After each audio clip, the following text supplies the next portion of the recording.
ये कहानी है एक बाप बेटे की जो स्कूटर पर कहीं पर जा रहे होते हैं। तभी जो बाप होता है उसकी नजर पड़ती है रोड के साइड में कुछ लड़कों के ऊपर जो कि कीचड़ में कुछ ढूंढ रहे होते हैं। तो अपना स्कूटर वहां पर रोकते हैं और जाकर के उनसे पूछते हैं कि बेटे क्या ढूंढ रहे हो यहाँ पर। तो उनमें से एक बोलता है कि आपको दिख नहीं रहा है कि ये सामने सोने का फल है, हम उसको पाने की कोशिश कर रहे हैं। उसकी ये बात सुनते ही पिता का ध्यान जाता है उस सोने की फल की तरफ जो चमक रहा होता है।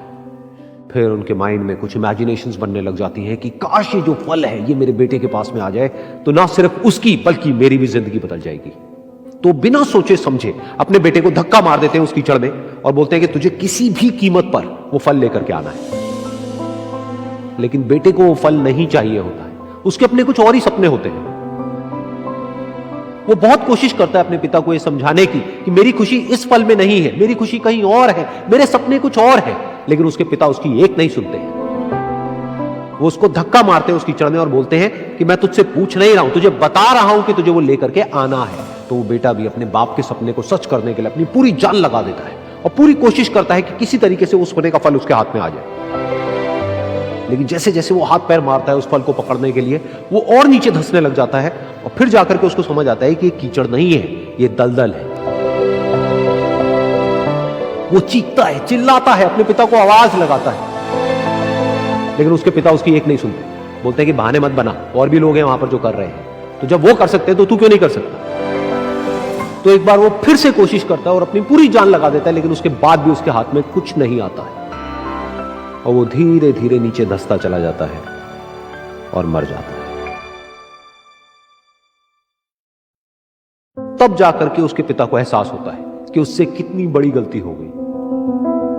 वो वहीं बैठ करके रो रहा होता है, चीख रहा होता है, चिल्ला रहा होता है। तभी वहां पर एक साधु आता है और वो साधु उस आदमी से पूछता है कि तुम क्यों रो रहे हो। फिर वो आदमी उस सोने के फल की तरफ इशारा करते हुए उस साधु को अपनी पूरी बात बताता है और बोलता है कि इसमें मेरी क्या गलती है, मैंने तो जो कुछ भी किया अपने बेटे की खुशी के लिए किया।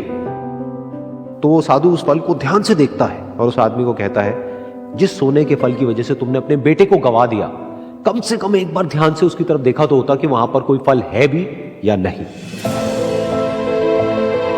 ये सुन करके उस आदमी को गुस्सा आया और उसने कहा कि सामने तो दिख रहा है फल, आपको नहीं दिख रहा क्या।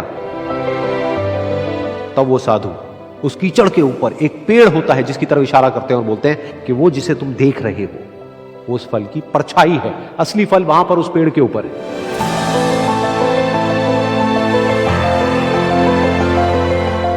फिर वो साधु उस आदमी को बोला कि अपने बेटे को जबरदस्ती धक्का देने की बजाय और उसको बताने की बजाय कि तेरी खुशी किसमें है, अगर तुमने उससे पूछा होता कि बेटा तू बता तू क्या करना चाहता है और तेरी खुशी किसमें है, तो ना सिर्फ तुम्हारा बेटा जिंदा होता बल्कि हो सकता है कि उसके हाथ में वो असली सोने का फल भी होता।